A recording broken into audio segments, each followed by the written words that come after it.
ऐसे हमारा अधूरा ज्ञान उस परमात्मा को परमात्मा स्वीकार नहीं करता। अब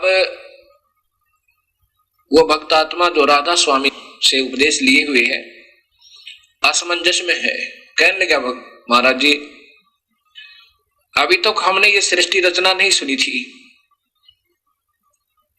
और हमारे गुरुओं को ज्ञान होता तो जरूर बताना चाहिए था। तो 125 वर्ष हो गए इस पंथ को चलते ने, और जो भी इन्होंने ज्ञान लिया वो कबीर साहब के ही शास्त्र से प्राप्त है। कबीर साहब का शास्त्र है, उससे ही इन्होंने लिया है। और अभी तक ये नहीं बता पाए कि वो परमात्मा सतलोक में है कौन। महिमा तो सतलोक ही गाते हैं, लेकिन नाम जो दे रखे हैं, क्योंकि हमारे पास हजारों की संख्या में उधर से नाम त्याग कर यहां आए हुए हैं, उन्होंने वो 5 नाम बताए। और फिर साथ में एक और संत धन धन सदगुरु पंथ चले हुए हैं, वहां से भी हजारों की संख्या में इस सत्संग को सुनकर वापस आए हैं, और पहले भी हजारों की संख्या में आए हुए थे। तो उन्होंने भी वो 3 नाम बताए। ये तो महिमात्मक मंत्र है, जैसे पानी के 3 नाम रख ले, जल पानी नीर, अकाल मूर्त शब्द स्वरूपी राम सतपुरुष। ये उसी सतपुरुष के यानी पूर्ण ब्रह्म के कबीर साहब के उपमात्मक और पर्यायवाची शब्द है, लेकिन वो कबीर नहीं बता पाए, तो इसलिए उनके पास वो वस्तु नहीं है। अभी 3 नाम जो है ये अकाल मूर्त शब्द स्वरूपी राम सतपुरुष, ये तो उस पानी के 3 नाम समझ लो प्रभु के। वो पानी मिला कैसे? जिसकी महिमा गाई जा रही है वो जल प्राप्त कैसे हो, जो जिसको जल पानी नीर ऐसे उसकी रट लगा रखी है, वो मिला कैसे? या तो हैंडपंप लगावे, वो हैंडपंप लगाने की विधि अलग है, तब वो जल मिला, नीर मिला, पानी मिला। और या कुआं खोदे या ट्यूबवेल लगावे, ऐसे वो जल मिले। इसी प्रकार इस सतपुरुष अकाल मूर्त शब्द स्वरूपी राम को पाने के मंत्र अलग हैं। वो 3 मंत्र हैं अलग से। उसमें प्रथम मंत्र ओम है, ओम के बाद फिर एक मंत्र और है जो परब्रह्म का मंत्र है। और अगर वो तीसरा मंत्र नहीं मिला वास्तविक मंत्र, तो ये दोनों भी व्यर्थ हैं। व्यर्थ का मतलब है कि पूर्ण छुटकारा नहीं हो सकता। तो ऐसे तो उस भक्तात्मा ने कहा, जी दिल तो करता है कि मैं आपके यहां उपदेश ले लूं और वहां से निकलूं, लेकिन मेरी समस्या है। क्या समस्या है? मैंने पूछा। उस भक्त ने बताया कि मैंने हजारों की संख्या में अपने रिश्तेदारों को, गांव वालों को, नगर वालों को, जो मेरे संपर्क में आए, सत्संग कर करके और वहां राधा स्वामी पंथ से उपदेश दिलवा रखा है। अब मैं इधर आऊं तो वो मुझे धिक्कारेंगे कि हमें पहले तो तू यहां आ गया था, अब वहां चला गया। ये एक समाज बन जाता है। आप ये भी एक बाधा है इस भक्ति मार्ग में। हमने अपना फैसला स्वयं लेना होता है, और जब बात समझ में आ जाती है फिर देर नहीं करे। तो मैंने कहा कि उनको भी समझाओ और ये सत्य ज्ञान बताओ। समझाने से ही ज्ञान होता है, 1 बार 2 बार 3 बार 10 बार। तो वो कहने लगा, जी मैंने कोशिश की थी 1-2 से जिक्र करने की, वो नहीं मानते। वो कहते हैं तो पहले तो ऐसे कहता था, हमें वहां ले गया, अब कहता है कि यहां वस्तु नहीं है। तो जी वो मैं भी नहीं आ सकता। आस्था चैनल पर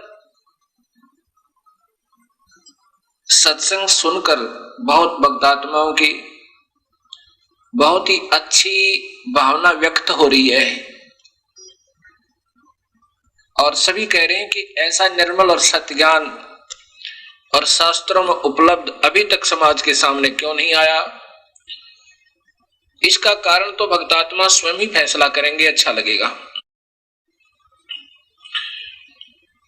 यदि ये दास ज्यादा कहेगा तो सोचेंगे कि ये निंदा ही करते रहते हैं। ये मेरा कोई शौक नहीं, क्योंकि मैं भी इसी बीमारी का मरीज था और तलाश थी ईश्वर की। अब याद आता है कि अगर ये रास्ता नहीं मिलता तो टक्कर मार कर रोना पड़ता। उस काल के लोक में असंख्यों युग हो गए हमने यहाँ पर चक्कर काटते आने, यही काल तक की पूजा करते हुए और काल ही के जाल में फंसे हुओं को। अब ये निंदा न समझे भक्तात्मा। अब जैसे जो सर्जन होते हैं, डॉक्टर होते हैं, वो मरीज के दर्द की परवाह नहीं करते कि इसको पीड़ा होएगी।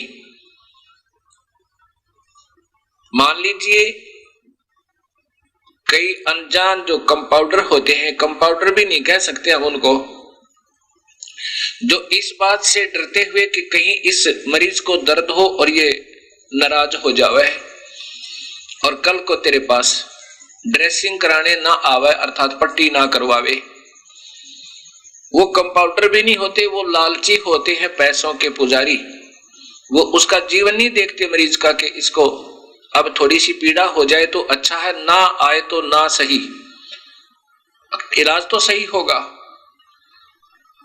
तो कंपाउंडर, अनजान कंपाउंडर भी नहीं कह सकते उनको, अनजान जो बिल्कुल स्वार्थी तत्व, वो डॉक्टर ही मरीज से डरेगा कि कहीं कल ना आवे और तेरी चमनी ना बने। और वो कहेगा, मरीज कहता है डॉक्टर जी मुझे चोट लगी है, पट्टी करना। अब वो पट्टी करता है, फिर कहता कल फिर आना या परसों आना। अब वो जाता है मरीज और कहता है डॉक्टर जी बहुत पीड़ा हो रही है, दर्द हो रहा है, इसको धीरे धीरे पट्टी को हटाना। अब वो पट्टी धीरे धीरे हटा करके और मवाद निकालना चाहे, पता तो होता है, लेकिन मरीज मर गया जी मत छेड़ो, काहे के डॉक्टर हो।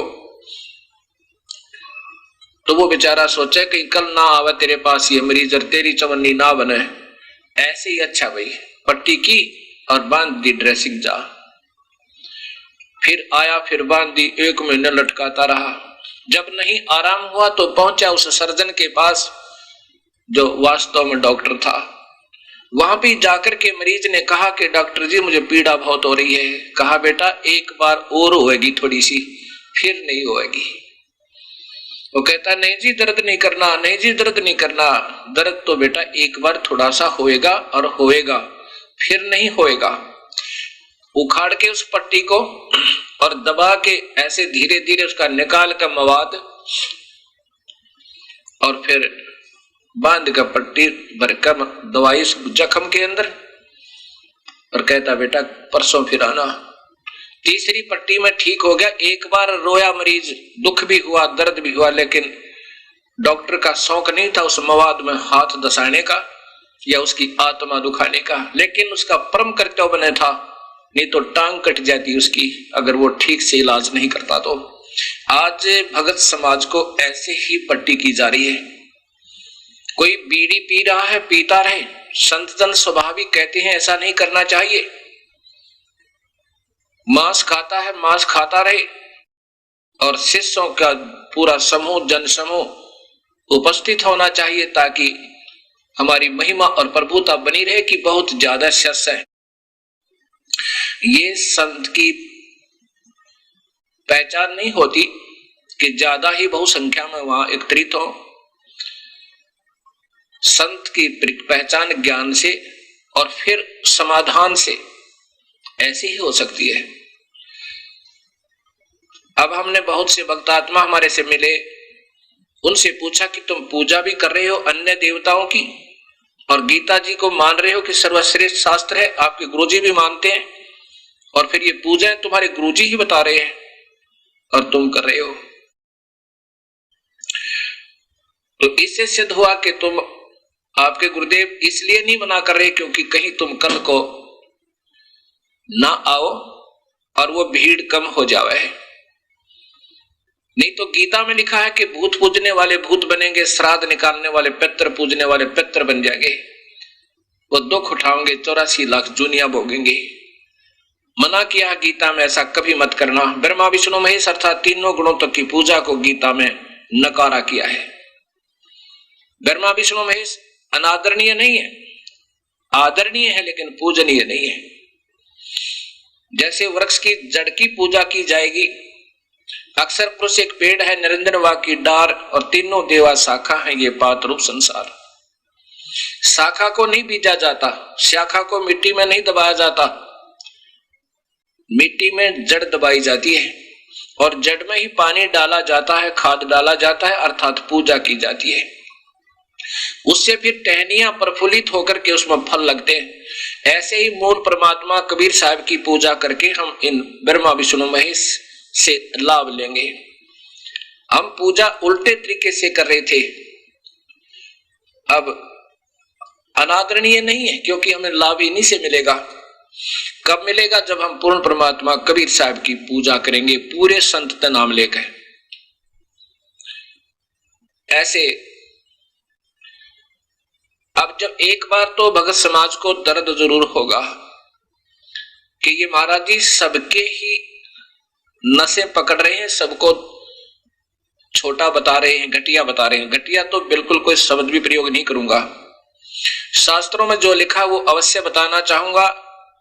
दर्द होगा 1000 व्यक्तियों को जो नकली मार्गदर्शन करके और अपने गुरु पद को प्राप्त करके स्वयं ही और स्वयं भी नरक में जाने की तैयारी और काल ही के जाल में रहेंगे और अनुयायी बना रखे। दुख तो होगा उनको 1000 को और कल्याण होगा करोड़ों का।